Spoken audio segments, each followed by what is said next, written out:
Assalamualaikum warahmatullahi wabarakatuh. Perkenalkan, nama saya Nur Aisyah, NIM E 2019-2047. Saya dari Prodi Ekonomi Syariah 2, Fakultas Ekonomi dan Bisnis Islam. Di sini saya akan menjelaskan sedikit materi tentang kebijakan fiskal dalam perspektif ekonomi Islam. Nah, jadi kebijakan fiskal dalam perspektif ekonomi Islam di sini ada 9 poin penting yang harus kita ketahui. Kita lanjut saja untuk poin yang pertama, yaitu adalah pengertian kebijakan fiskal. Nah, kebijakan fiskal adalah kebijakan yang dilakukan oleh pemerintah dengan cara meningkatkan atau mengurangi pendapatan dan belanja negara untuk mencapai tujuan yang diharapkan, seperti mengurangi jumlah pengangguran atau mencapai pertumbuhan ekonomi yang sudah ditargetkan. Nah, jadi maksudnya di sini tindakan yang diambil oleh pemerintah itu dalam bidang anggaran belanja negara dengan maksud untuk mempengaruhi jalannya perekonomian. Jadi seperti itu. Poin yang kedua, tujuan kebijakan fiskal. Ada 5 tujuan. Yang pertama itu adalah pertumbuhan ekonomi, yang kedua itu mencegah pengangguran, yang ketiga adalah stabilitas harga, yang keempat mendorong laju investasi, dan yang kelima adalah untuk mewujudkan keadilan sosial. Poin yang ketiga di sini adalah jenis kebijakan fiskal. Nah, jadi ada 2 jenis. Yang pertama itu adalah kebijakan fiskal ekspansif, yang kedua adalah kebijakan fiskal kontraksional. Kalau kebijakan fiskal ekspansif itu dilakukan dengan menaikkan belanja pemerintah dan menurunkan tarif pajak. Nah, jadi kalau di ekspansif ini, bagaimana pemerintah itu lebih banyak mengeluarkan uang di masyarakat dalam rangka untuk meningkatkan ekonomi. Contohnya seperti memberikan subsidi dalam sektor tertentu.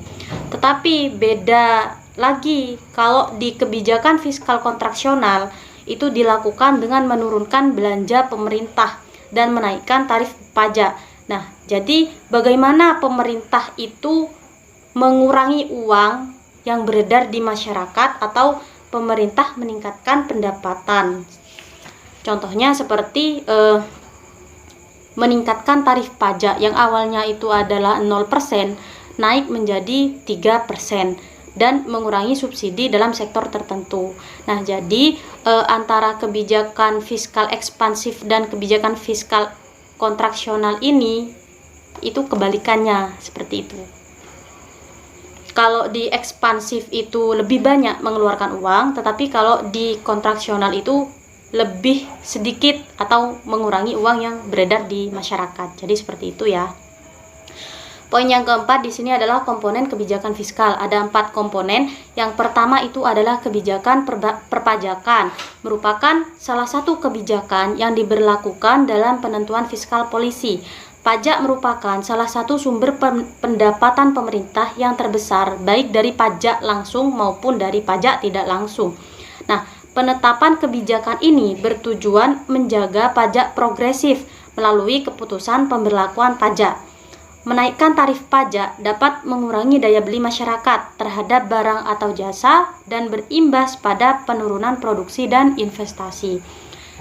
Tetapi sebaliknya, jika tarif pajak diturunkan, maka masyarakat memiliki kesempatan untuk membelanjakan uangnya untuk meningkatkan inflasi. Yang kedua, kebijakan pengeluaran. Ini berkaitan dengan pendapatan dan pengeluaran modal dalam negara diatur dalam kebijakan pengeluaran ini. Nah, jadi pengeluaran modal dilakukan untuk berbagai bidang seperti pendidikan, kesehatan, dan lain sebagainya. Serta membayar kewajiban negara beserta bunga internal maupun eksternalnya. Anggaran pemerintah sangat penting untuk mewujudkan pengeluaran pemerintah yang efektif dalam suatu negara. Hal ini bisa digunakan sebagai pelunasan terhadap pembiayaan defisit dalam mengisi kesenjangan antara pendapatan dan belanja negara. Yang ketiga, kebijakan investasi dan disinvestasi. Nah, agar pertumbuhan ekonomi berada dalam keseimbangan, maka optimalisasi investasi harus ditingkatkan. Pada beberapa tahun ini, arus modal internasional semakin meningkat dan memberikan dampak yang cukup besar. Melalui arus modal internasional, ekonomi domestik dapat diintegrasikan secara baik dengan ekonomi global. Yang keempat, pengelolaan utang atau surplus. Jadi apabila pendapatan yang diterima oleh pemerintah itu lebih besar daripada anggaran yang dihabiskan, maka negara tersebut mengalami yang namanya surplus. Namun jika terjadi kondisi sebaliknya, maka negara tersebut mengalami defisit atau kerugian. Pembiayaan terhadap defisit atau kerugian dilakukan dengan melakukan pinjaman dari pihak asing atau mencetak uang atau dengan mencetak uang.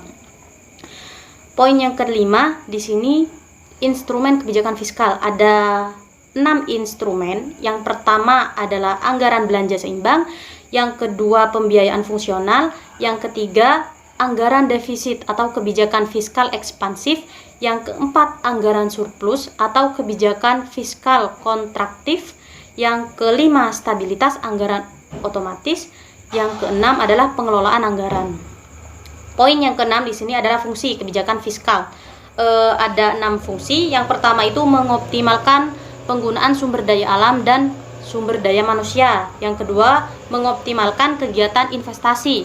Yang ketiga, alokasi, yaitu ketika anggaran negara dialokasikan untuk bertujuan mengurangi tingkat pengangguran dan pemborosan sumber daya, serta menambah efisiensi dan efektivitas perekonomian negara. Yang keempat, distribusi, yaitu ketika kebijakan negara membuat kebijakan anggaran dengan adil dan rasa kepatutan. Yang kelima adalah stabilisasi, yaitu ketika anggaran pemerintah menjadi alat untuk memelihara dan mengupayakan keseimbangan fundamental perekonomian. Yang terakhir adalah pembangunan. Poin yang ketujuh di sini adalah ciri-ciri kebijakan fiskal dalam ekonomi Islam. Ada 3 ciri. Yang pertama itu pengelolaan negara dilakukan sesuai pendapatan, sehingga jarang terjadi yang namanya defisit anggaran. Yang kedua itu adalah sistem pajak proporsional. Nah, pajak dalam ekonomi Islam dibebankan berdasarkan tingkat produktivitas. Yang ketiga, penghitungan zakat berdasarkan hasil keuntungan, bukan pada jumlah barang. Poin yang kedelapan adalah fungsi kebijakan fiskal dalam ekonomi Islam. Ada 4 fungsi ya. Yang pertama itu adalah memelihara terhadap hukum, keadilan, dan pertahanan. Yang kedua, perumusan dan pelaksanaan terhadap kebaikan ekonomi. Yang ketiga, manajemen kekayaan pemerintah. Dan yang terakhir, intervensi ekonomi oleh pemerintah jika diperlukan. Poin yang terakhir atau poin yang ke-9 itu adalah instrumen kebijakan fiskal dalam ekonomi Islam. Ada 7 instrumen ya yang di sini nih. Yang pertama itu adalah jizyah, yaitu pajak yang dibebankan kepada non-muslim yang tinggal di negara-negara Islam sebagai imbalan dari perlindungan. Yang kedua itu adalah ghanimah, yaitu harta rampasan yang disebabkan oleh perang. Yang ketiga itu adalah fa'i, di mana fa'i ini adalah harta rampasan tanpa melalui peperangan. Yang keempat adalah zakat, yaitu harta yang dikeluarkan karena dia sudah mempunyai harta sampai 1 nisab. Yang kelima itu adalah khoroj, pajak yang dikenakan kepada tanah, di mana tanah itu adalah hasil kepuasan. Yang keenam itu adalah nawaib, yaitu pajak yang dibebankan kepada umat Islam, di mana negara itu karena mempunyai kesulitan ekonomi yang tidak cukup untuk memenuhi kebutuhan. Yang terakhir adalah amwal fahla, yaitu di mana ada harta-harta yang pemiliknya tidak ketemu. Mungkin itu saja materi yang dapat saya sampaikan. Kurang lebihnya saya mohon maaf. Wabillahi taufiq wal hidayah. Assalamualaikum warahmatullahi wabarakatuh.